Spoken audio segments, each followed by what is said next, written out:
ये है न्यूजी land, Pacific ocean के बिल्कुल साउथ में, ऑस्ट्रेलिया से करीबन 4000 किलोमीटर दूर, दुनिया का दूसरा सबसे पीसफुल कंट्री। इंडिया और पाकिस्तान में रहने वाले ज्यादातर लोग मेरी तरह न्यूजीलैंड को क्रिकेट की वजह से ही जानते हैं। Brendon McCullum, Ross Taylor, Daniel Vettori. मैं तो न्यूजीलैंड को इन्हीं की वजह से जानता था, पर न्यूजीलैंड दुनिया में बहुत ज्यादा मशहूर है, खासकर अपनी बड़ी बड़ी माउंटेन रेंजेस, खूबसूरत लेक्स और हाई क्वालिटी ऑर्गेनिक फूड की वजह से। आप में से कुछ लोगों को शायद ये ऑलरेडी पता होगा कि मशहूर movie Lord of the rings की शूटिंग भी न्यूजीलैंड की इन्हीं खूबसूरत वादियों में हुई थी। न्यूजीलैंड का मौसम बिल्कुल यूके की तरह है, हल्की सी गर्मी, लॉन्ग विंटर्स और अच्छी खासी बारिश। मगर इसके बावजूद न्यूजीलैंड की पॉपुलेशन यूके की पॉपुलेशन का 7% भी नहीं। अगर आप न्यूजीलैंड का ये मैप देखें तो आपको नजर आएगा कि करीबन 80% न्यूजीलैंड बिल्कुल खाली है और वहाँ कोई नहीं रहता। न्यूजीलैंड की 70% आबादी इधर नॉर्थ में रहती है और नॉर्थ की भी 50% आबादी इस एक शहर ऑकलैंड में रहती है। इतना जबरदस्त मौसम, खूबसूरत सीनरी, लो क्राइम रेट और हाई स्टैंडर्ड ऑफ लिविंग के बावजूद 80% न्यूजीलैंड खाली क्यों है? आइए जानते हैं इस सवाल का जवाब। सच ये है कि इस वीडियो में सबसे पहले अगर हम वर्ल्ड मैप देखें तो आप नोटिस करेंगे कि न्यूजीलैंड हमारी बाकी दुनिया से बहुत दूर है। मतलब अगर आप कराची या मुंबई से जहाज में बैठें तो ये पूरा अरेबियन सी और इंडियन ओशन को क्रॉस करके करीबन 18 से 22 घंटे की फ्लाइट के बाद ही आप न्यूजीलैंड पहुंच सकते हैं। और अब सवाल ये पैदा होता है कि इंसान दुनिया से इतनी दूर इस आइलैंड तक पहुंचा कैसे? अब यहाँ पर मल्टीपल व्यूज हैं। अगर हम न्यूजीलैंड की ऑफिशियल वेबसाइट पे जाएं तो वहाँ ये लिखा है कि आज से 1000 साल पहले लगभग 1320 से 1350 के बीच माओरी लोगों ने न्यूजीलैंड को डिस्कवर किया। माओरी पैसिफिक ओशन के इन सारे आइलैंड्स, जिन्हें पोलिनेशियन आइलैंड्स भी कहा जाता है, इन पर रहने वाले लोगों को कहा जाता था। ऑफिशियल सोर्सेज के मुताबिक माओरी 13वीं सदी के आसपास अपने ये सारे आइलैंड्स छोड़कर बड़ी बड़ी कश्तियों में बैठे और इधर न्यूजीलैंड पहुंच गए। ये लगभग वही जमाना बनता है जब मंगोल्स और चंगेज खान पूरे यूरो एशिया पर अपना कंट्रोल ले रहा था। लेकिन अब सवाल ये पैदा होता है कि ये लोग अपने पुराने आइलैंड्स छोड़कर न्यूजीलैंड आए ही क्यों? इस सवाल का खोज लगाने के लिए जब हमने रिसर्च की तो कुछ आर्टिकल से पता चला कि माओरी के अपने हिस्टोरिकल रिकॉर्ड्स में थोड़ा सा डिफरेंस है। माओरी ट्रेडिशंस के मुताबिक न्यूजीलैंड 13वीं सदी में नहीं बल्कि उससे भी 500 साल पहले अराउंड 750 एडी में कूपे नाम के एक माओरी ने डिस्कवर किया था। कूपे एक फिशरमैन था जो अपने और अपने ट्राइब के लिए मछलियां पकड़ता था। मगर फिर ऐसा होना शुरू हुआ कि जब भी वो जाल लगाता तो उसकी मछलियां उस एरिया में पाए जाने वाले ऑक्टोपस खा जाते और इन लोगों के हाथ कुछ भी न लगता। अब क्योंकि इन लोगों का मेन फूड सोर्स था ही मछली, तो काफी प्रॉब्लम क्रिएट होना शुरू हो गई और उसका हल ये निकाला गया कि कूपे और उसके कुछ साथी समुंदर में जाकर किसी और आइलैंड की खोज लगाने की कोशिश करेंगे जहां पर खाने पीने की अच्छी खासी सप्लाई हो। इसी खोज में कूपे अपने साथ 20 से 25 आदमी लेकर पैसिफिक ओशन में उतर गया। कुछ दिन के सफर के बाद ही उन्हें बड़े बड़े पहाड़ों वाला एक आइलैंड नजर आया। ये न्यूजीलैंड था। सी फूड, भेड़ बकरियों और फलों से माला माल आइलैंड, जिसपे और कोई दूसरा इंसान नहीं था। ये कूपे और उसके ट्राइब के लिए परफेक्ट जगह थी। कूपे ने अपने चंद साथियों को वापस पोलिनेशियन आइलैंड्स भेजा ताकि वो बाकियों को इस आइलैंड की खबर दें और इस तरह न्यूजीलैंड पर माओरी लोग आबाद होना शुरू हुए। 17वीं सदी तक माओरी लोग सुकून से न्यूजीलैंड में रहते रहे और दुनिया से दूर होने की वजह से ना उनकी किसी से कोई दुश्मनी थी और ना ही किसी से कोई खतरा। मगर ये सब बहुत जल्द बदलने वाला था। ये वो वक्त था जब वेस्टर्न नेशंस अपनी ताकत को बढ़ाने के लिए पूरी दुनिया में फैल रही थी। एक्सप्लोरर्स को भेजा जा रहा था कि वो आइलैंड्स, कंट्रीज और कॉन्टिनेंट्स डिस्कवर करें जिन पे कब्जा करके यूरोपियन कंट्रीज अपनी पावर बढ़ा सकें। इसी सिलसिले में एक Dutch explorer Abel Tasman Pacific Ocean के साउथ में किसी कॉन्टिनेंट की खोज में निकला, बिकॉज उस वक्त यूरोपियंस का ख्याल था कि इस हिस्से में कोई कॉन्टिनेंट जरूर होगा और अगर ऐसा हुआ तो वो यूरोपियन कंट्रीज के लिए बहुत सी अपॉर्चुनिटीज के दरवाजे खोल देगा। 1642 में टैस्मैन ने न्यूजीलैंड को डिस्कवर किया,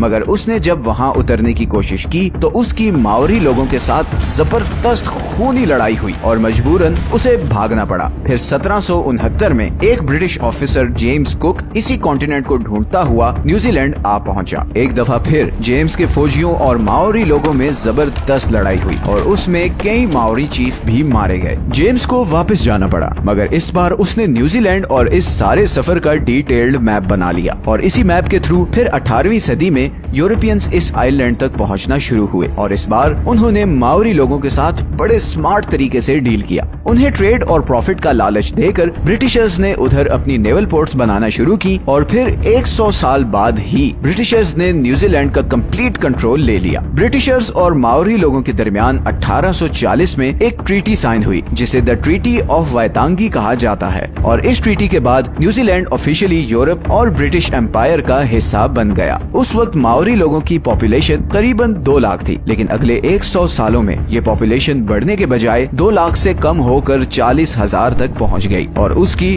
2 मेन रीजंस थी। असल में जब यूरोपियन लोग इधर आए तो उनके साथ वो बीमारियां भी इधर आई जो उस वक्त यूरोप में आम थी। प्रॉब्लम ये थी कि माओरी लोगों में इन डिजीजेस की इम्यूनिटी डेवलप नहीं हुई थी और इसीलिए यूरोपियन इमिग्रेशन के बाद लोकल माओरी लोग बीमार होकर मरना शुरू हो गए। दूसरा, 19वीं सदी में न्यूजीलैंड एक बहुत ही वायलेंट जगह बन चुका था। ट्रीटी ऑफ वायतांगी के सिर्फ 5 साल बाद ही ब्रिटिशर्स और लोकल माओरी के दरमियान लैंड ओनरशिप को लेकर एक सीरीज ऑफ वॉर शुरू हो गई जो अगले 40 साल तक चलती रही। इन वॉर्स में बहुत ज्यादा लोकल माओरीज मारे गए और फाइनली ये सारा सिलसिला 1881 में जाकर रुका जब माओरी के सारे बड़े चीफ्स मारे जा चुके थे और माओरी मूवमेंट बुरी तरह क्रश हो चुकी थी। अब ब्रिटिशर्स भी ये समझ चुके थे कि लोकल्स को डेवलपमेंट प्रोसेस में इंक्लूड किए बगैर आगे नहीं बढ़ा जा सकता और इसीलिए इन वॉर्स के फौरन बाद ब्रिटिश गवर्नमेंट ने लोकल्स को इलेक्टोरेट प्रोसेस से लेकर हर डेवलपमेंट प्रोजेक्ट में की स्टेक होल्डर बना दिया और इस तरह न्यूजीलैंड में पीस और प्रोग्रेस का सफर फाइनली शुरू हुआ। लेकिन फिर भी आज जैसे हमने वीडियो के शुरू में आपको दिखाया था, न्यूजीलैंड का इतना ज्यादा एरिया खाली क्यों है और सारे लोग इधर नॉर्दर्न आइलैंड में ही क्यों रहते हैं? असल में न्यूजीलैंड का ये सदर्न रीजन बिल्कुल खाली इसलिए है क्योंकि इस सारे एरिया पर रहना या कंस्ट्रक्शन करना नियरली इम्पॉसिबल है। न्यूजीलैंड के सदर्न पार्ट में हर तरफ माउंटेन रेंजेस हैं। इस सारे एरिया में हर तरफ ऊंचे ऊंचे पहाड़ हैं और जमीन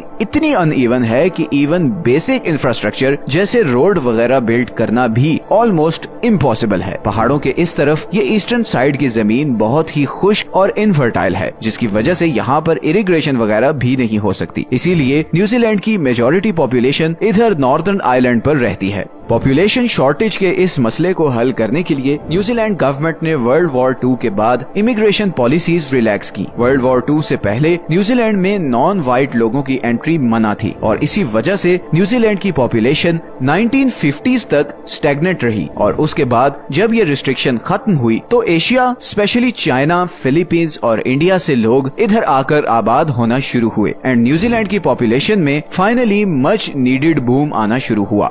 आज न्यूजीलैंड की पॉपुलेशन का ऑलमोस्ट 27% इमिग्रेंट्स या वो लोग हैं जो न्यूजीलैंड से बाहर पैदा हुए थे। इमिग्रेंट्स की मेजॉरिटी इधर ऑकलैंड और उसके आसपास के एरियाज में रहते हैं और यही वजह है कि ऑकलैंड आज दुनिया के लीस्ट अफोर्डेबल सिटीज में से एक है बिकॉज लैंड सप्लाई कम है और हाउसिंग की डिमांड ज्यादा है। इसी प्रॉब्लम को हल करने के लिए न्यूजीलैंड गवर्नमेंट अब लोगों को $8,000 तक की ग्रांट दे रही है ताकि वो ऑकलैंड से 100 किलोमीटर दूर वाइकाटो में शिफ्ट हो जाएं ताकि ऑकलैंड की हाउसिंग मार्केट पर प्रेशर कम हो और प्राइसेस नॉर्मलाइज हो। एक बहुत इंटरेस्टिंग चीज ये है कि न्यूजीलैंड की सारी agriculture industry animal meet export करने पर चलती है। इधर नॉर्दर्न आइलैंड में बारिश की वजह से ऐसी लश ग्रीन जमीन है जिसकी वजह से इधर बेशुमार भेड़ बकरियां और गाय पाई जाती हैं। न्यूजीलैंड की पॉपुलेशन लगभग 50 लाख के करीब है जबकि एक एस्टिमेट के मुताबिक यहाँ पर भेड़ बकरियों की पॉपुलेशन ऑलमोस्ट 3 करोड़ है और इसीलिए न्यूजीलैंड दुनिया में सबसे ज्यादा मटन और शीप वूल एक्सपोर्ट करने वाला कंट्री है। न्यूजीलैंड का 95% मीट बाहर एक्सपोर्ट होता है और 2019 में इस एक्सपोर्ट से न्यूजीलैंड ने $46 बिलियन